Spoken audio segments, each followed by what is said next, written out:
1971 সালের 17 এপ্রিল মেহেরপুরের মুজিবনগরে যে সরকার শপথ নিয়েছিল তা দেশের এক বীরত্বগাথা অধ্যায় বলে মন্তব্য করেছেন মুক্তিযুদ্ধ বিষয়ক মন্ত্রণালয়ের উপদেষ্টা ফারুকী আজম। তিনি বলেন, ইতিহাসের উপর কোনো কিছু আরোপ করা যায় না। ঐতিহাসিক 17 এপ্রিল মুজিবনগর দিবস উপলক্ষে মেহেরপুরের আমবাগানে শ্রদ্ধা নিবেদন শেষে উপদেষ্টা এসব কথা বলেন।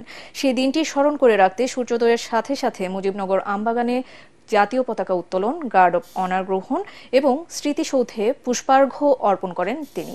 মেহেরপুর জেলা প্রশাসন আয়োজিত অনুষ্ঠানে মুক্তিযুদ্ধের স্মৃতি কমপ্লেক্সের উন্নয়নের বিষয়ে উপদেষ্টা বলেন, এখানে যা কিছু হবে ঐতিহাসিক বস্তুনিষ্ঠতার ভিত্তিতেই করা হবে।